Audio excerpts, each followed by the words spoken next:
आज्ञा पालक आदर्श पुत्र हैं, आदर्श पति और स्नेह मंडित आदर्श भाई भी।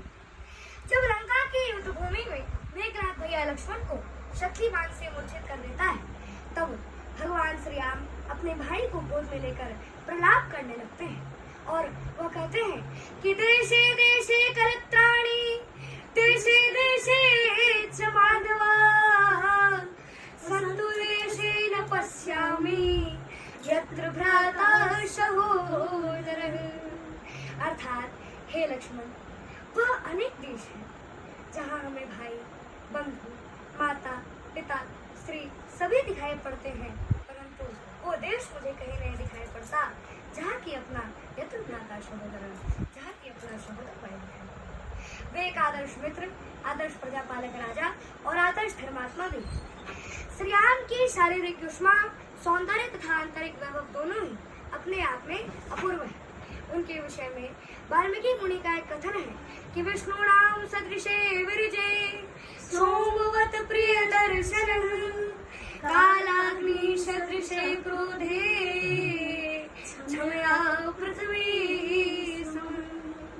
अर्थात वे विष्णु के समान बलवान है, उनका लावण्युक्त तेजस्वी स्वरूप द्रष्टव्य है। उनका चरित्र जो है सो उनका चरित्र जो है सो चंद्रमा के समान शीतल है और वे क्रोध में कालाग्नि के समान है और वे पृथ्वी के समान क्षमाशील और क्षमावान भी। महाकवि जयदेव ने अपने प्रसन्न राघव नाटक में श्री राम के प्रति यह प्रश्न उठाया है कि कथम पुनपि कवि सर्वे रामचंद्र में वर्णयन्ति, अर्थात सभी कवि श्री रामचंद्र जी का वर्णन क्यों करते हैं, और इसका उत्तर वे स्वयं देते हैं कि नायक कवि नो दोष, इसमें कवियों का दोष नहीं है, फिर किसका दोष है भाई। इसका स्पष्टीकरण वे इस श्लोक के द्वारा करते हैं। सुषुप्ति नाम पात्रम रघुकुल तिलक में कम कल्पताम कवि नाम को दोष सतु गुणगणानां गुणम्। अर्थात दोष उन कवियों का नहीं है, बल्कि दोष उनके गुण समूहों का है, जो कि बरबस करके अपनी ओर आकृष्ट करके वर्णन करने हेतु बाध्य कर देते हैं। राम कथा भारतीय संस्कृति और मानवीय इतिहास की अमर कथा है तथा रामायण और रामचरितमानस की ही तरह काव्य के समस्त गुणों का पुंजीभूत रूप है। रामाख्यान के अमृतवाणी में सौंदर्य सृष्टि बोध का चरमोत्कर्ष के साथ मोहनी काव्य कला का आदर्श भी निहित है। श्री राम का चरित्र जो कि अपनी ही शीतल छाया से काव्य रसिकों, भक्तों और आध्यात्म प्रेमियों को आश्रय देता हुआ आज तक अपना मस्तक ऊंचा किए हुए खड़ा है।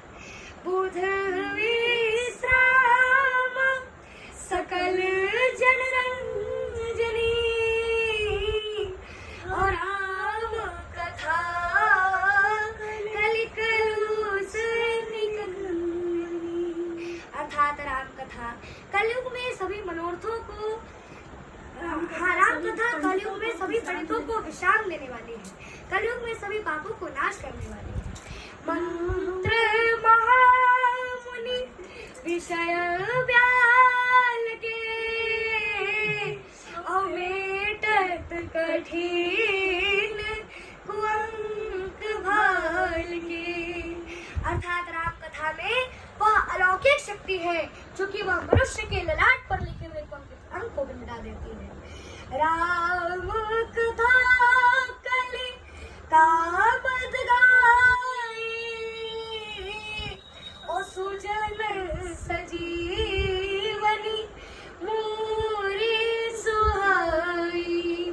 अर्थात राम कथा कलयुग में कामधेनु गाय की तरह है और सजनों के लिए सुंदर सजीवनी जड़ी भी है।